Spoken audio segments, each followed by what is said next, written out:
My name is Clowes. I'm a PhD practice research student here at London College of Music, University of West London. I studied music at Goldsmiths in the late 1980s. After this, I was beginning to establish a successful career in pop bands and writing music for theatre, but compounded lived trauma caught up with me. Re-entering creative practice in 2020, I am now establishing myself as a transdisciplinary artist. My current research is examining if the various practices of autoethnography can provide ways to self-compassionately investigate lived trauma through arts practice. The title of this presentation is Can You Teach an Old Gay New Tricks? In this presentation, I will consider if there is value in revisiting lived traumas of several decades previous and how a DIY ethos might or might not be recaptured using a basic digital audio workstation, or as will be referred to from here on, a DAW. Reflecting on a Deleuzian position regarding repetition as a mode of learned behaviour, I will conclude by reflecting on the practice research using Zagorski-Thomas's framework of artistic, pragmatic and activist categorization. As a teenager growing up gay in the UK during the AIDS crisis, the implementation of Section 28 and an unequal age of consent, I had to find ways to cope with this. So, at home, I quietly made electronic pop music that documented and responded to these issues, but no one heard these songs at the time apart from a few friends. I wrote and recorded on a Tascam Porta 1 4-track cassette machine using an Elka synth and Roland drum machine. I'm now going to play the first of two different recordings of the same song. This was A Love Divine, and it was made in 1988.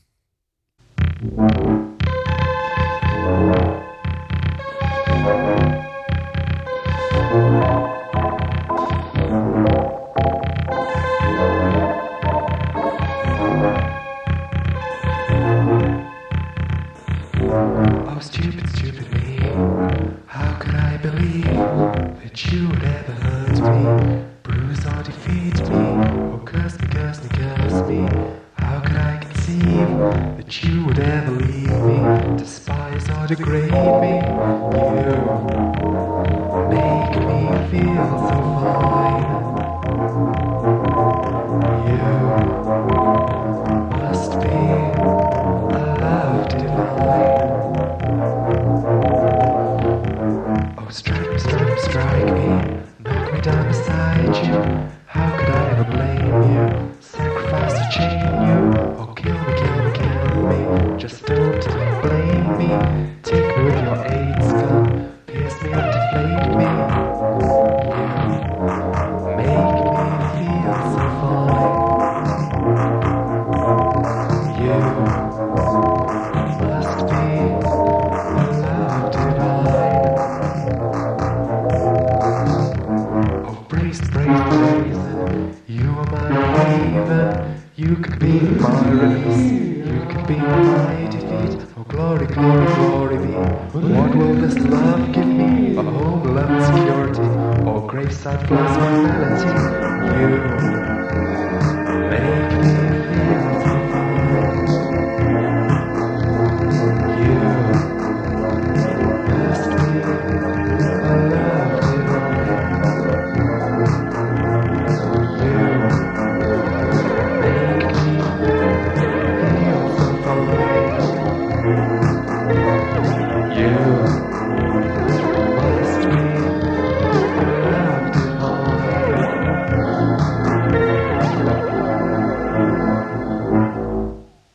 A Love Divine was the first song I wrote entirely on a synth. All my previous compositions had been on piano. My popular music influences in the 80s were duos such as Soft Cell, The Associates, Blancmange and the Pet Shop Boys. I had a broad church of taste though, and that included Joni Mitchell, Burt Bacharach and Prince. Returning to Goldsmiths in 2015 to study an MA in Popular Music Research, my dissertation preempted Conform to Deform, a book published this year. It details the impact of Some Bizarre Records. This pioneering and outsider record company had a roster of underground artists such as Test Department, Psychic TV and Swans. I would collect and consume these records alongside those by label stablemates, the more commercially successful Soft Cell and The. During the research period for my dissertation, I interviewed Annie Hogan, Jim Thirlwell, Dave Ball and Stephen Mallender. These were artists I would avidly read about in the NME, Melody Maker and Sounds in the 80s. Some Bizarre, riding on the international success of Soft Cell's Tainted Love, was leveraging significant financial resources and artist exposure via major record labels. This allowed Jim Thirlwell access to state-of-the-art production facilities such as one of the first doors, the Fairlight CMI. Leeds Poly Art student Dave Ball was being flown out to New York to record Soft Cell songs on a synclavier. Through Some Bizarre, left-of-field artists were achieving high production values in their recordings, setting a template for the strange. Through interviews I held with Thirlwell and Ball, they discussed their production techniques. Two elements were processes that I had read about decades previously from interviews with these and other similar artists in the music weeklies.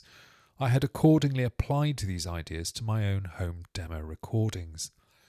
Dave Ball's first instrument was a guitar, and he did not use sequencers in Soft Cell's recordings, always playing live on the duo's early 1980s output. Thirlwell, in his early compositions, would adjust the tape speed to create eerie and sometimes painful sounds through this detuning. I utilised live playing and detuning regularly in my home recordings. They both feature in the first version of A Love Divine. No synths were sequenced. I may have used the pitch bend wheel or slightly altered the tape speed to give an off-key bent to the opening higher-pitched riff.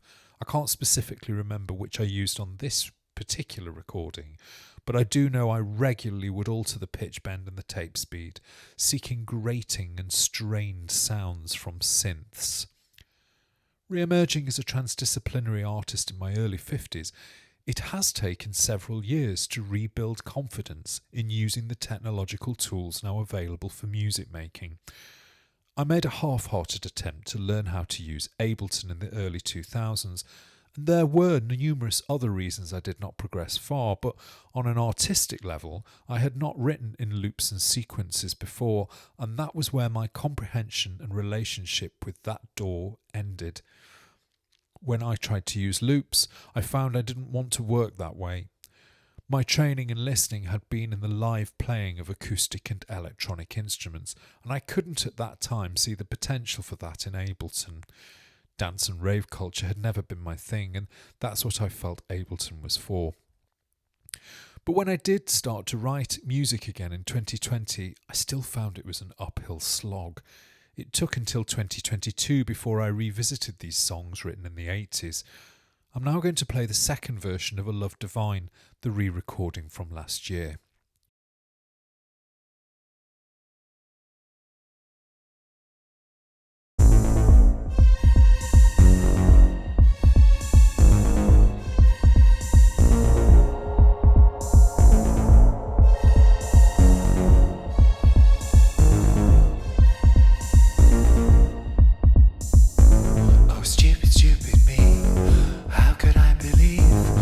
You would ever hurt me, bruise or defeat.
has finality.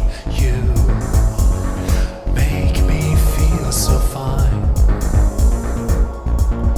You must be a love divine. You make me feel so fine. You must be a love divine.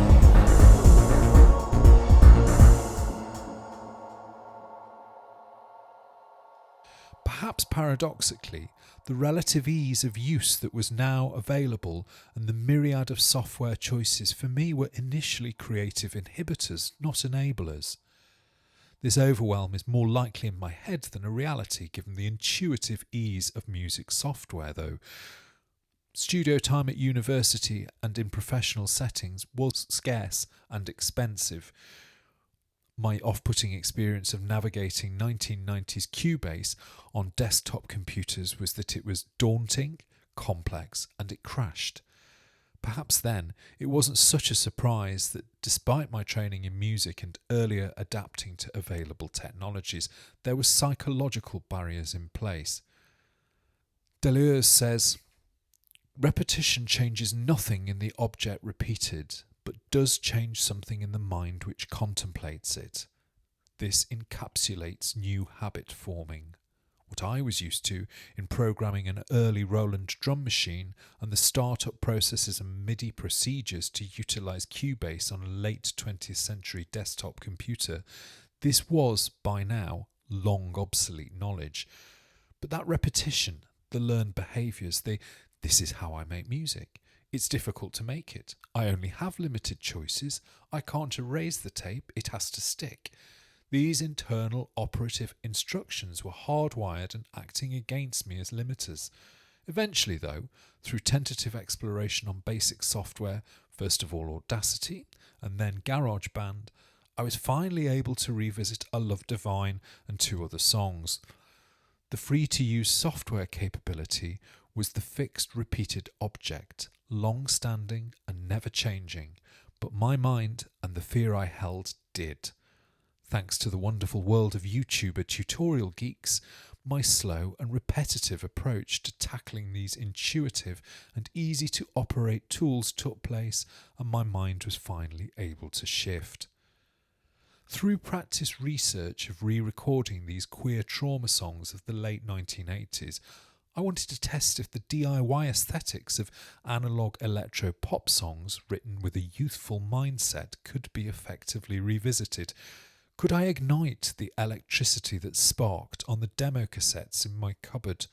Should these works be revived, or should they remain the emotionally charged tape hiss demos?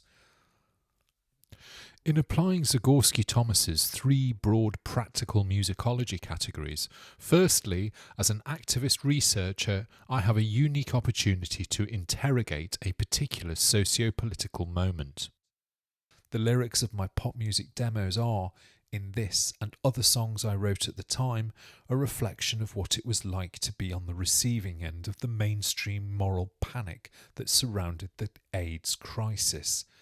These songs embody the experiential qualities of having my teenage sexuality informed and deformed by societal shaming. That had a profoundly negative effect, and the ramifications of that are still present in my life now. As a consequence of what happened, the bullying, the abuse, the constantly being on alert, I would struggle to manage for many years as an adult and in relationships. This music provides recall of that time and a landscape I can auto-ethnographically excavate. Secondly, on a pragmatic level, I've graduated to 21st century DAW land. I'm pleased to report I've since upgraded to Logic Pro. Making songs in 4/4 time signature on GarageBand and attempting to recreate and improve on demos provided a framework and a focus. By doing this, I developed skills and explore a palette of technology that was new to me. Perhaps the greatest asset of GarageBand, though, was its basicness. By having limited options, like having the 1 synth and drum machine and the 1 take of the 4-track tape recording, Having a narrow field made me more inventive. In 2015, I interviewed composer Duncan Chapman. He berated the sometimes oversimplistic use of GarageBand presets in some educational settings he had encountered, but I suspect he meant the loop and preset drum tracks, which I avoided in my own relearning process. I only used preset GarageBand sounds, and that way it recreated the limited DIY setup I had had at my family home in Staffordshire. I'm not a pop musician anymore, and I don't really listen to much new popular music. These days, as an old gay learning new tricks, you're more likely to find me an Oto than Coco.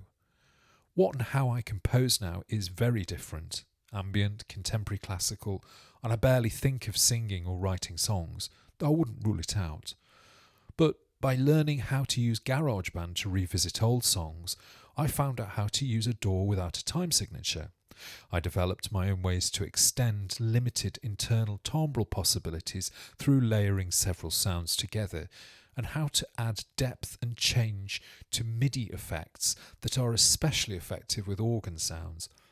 I started to find a new compositional voice through increasing confidence in using technology. Artistically speaking, the resulting aesthetics of re-recording has been the most uncomfortable of Zagorski-Thomas's categories to consider. Two musician-producer friends warned me beforehand not to revisit music of long ago. They said, "I'll never recapture what appeals in the demo." I'm a harsh self-critic, but I'd venture that a partial success has been achieved, but not entirely. I'm using a Love Divine in this presentation as it's the one production I'm most happy with out of the three I've done so far. All of the recordings have elements that I'm pleased with, and I can't pretend I've suddenly developed professional studio-level mastering techniques. Hearing the songs on large speakers in a cinema last year was a pretty painful experience for me, but what I created with GarageBand is fairly good for a basic DAW. Why is that? I have known these songs for so long, so is it because I cannot now hear them without the hiss, the mistakes, the youthful voice? I am no longer that angry, misunderstood and mixed up early 20-something, and it is not the oppressive world that it once was for me.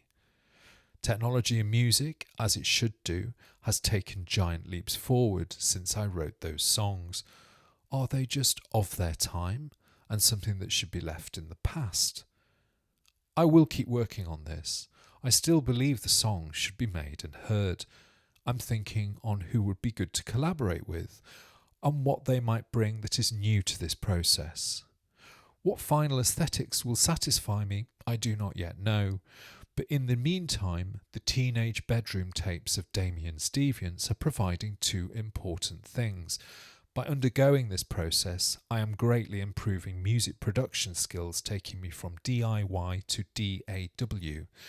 Also, this unravelling of a difficult past is assisting me in coming to terms with what happened and helping me reach a sense of peace with lived experience of historical injustice.